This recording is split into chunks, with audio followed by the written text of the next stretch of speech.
Hello there folks, back again, and we're diving into another one of my little hobby vloggy things. For you members, thank you very much for being members. Always nice to have you on board, and thank you very much as always. So let's have a look at what I've been doing recently.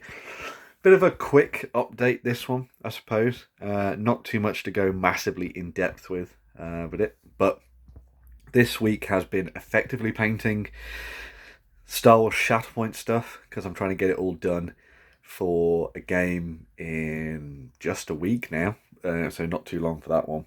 So yeah, let's go to the table and have a look at what I've been painting. So I'm bring over here and flip you round. So yeah, been going through doing all the Clone Wars era stuff. That's my friend's doing clones, and so I've been doing the other side of things, which is the droids, so the separatist stuff. So these were obviously really easy to paint. The Super Battle Droids, nice and simple, quite hard to build, but nice and simple to paint. Just painted lead belcher, then it was a little bit of a wash of Nuln Oil, and then it was just painted with a dry brush over the top of it of, I'm going to check the paint, because it's in here somewhere, there it is, that one. Runefang steel over the top, just to give it a little bit of an edge, and make it pop a little bit more. So effectively they're all done, it's just got to do the bases for them.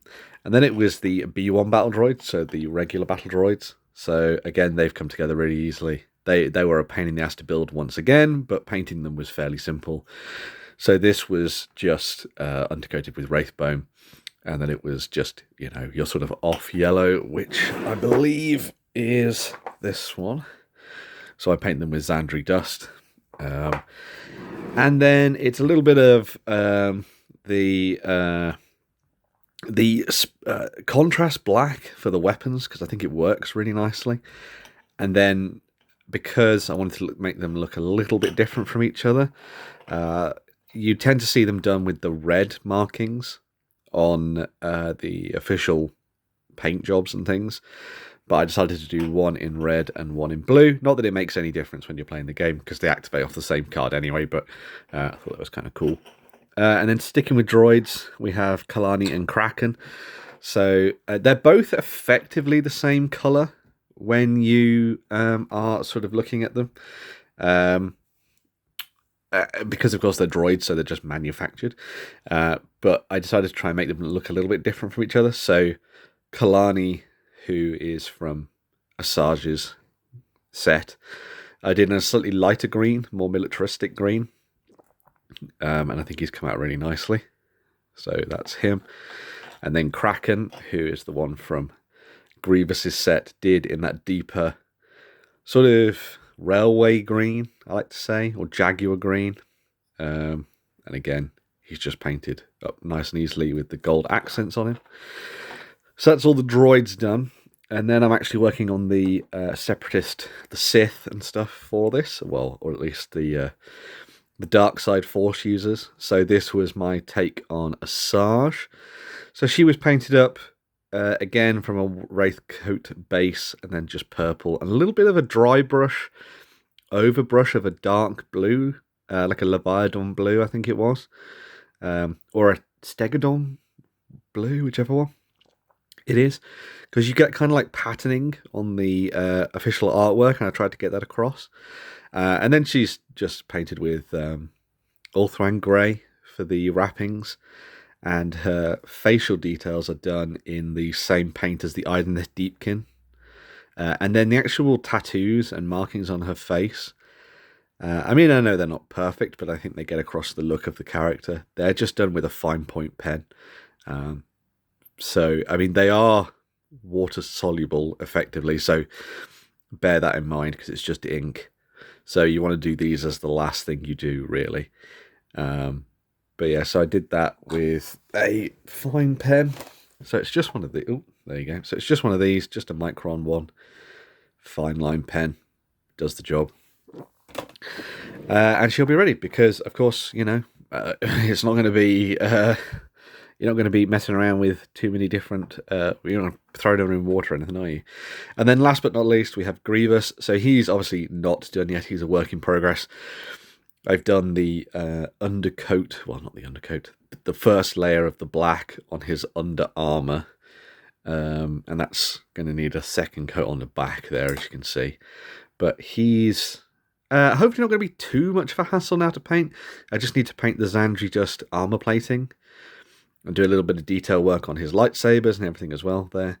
But then it'll just be coming to the basing of those, and they'll all be ready and done. So they should be done in a week for me to play my games.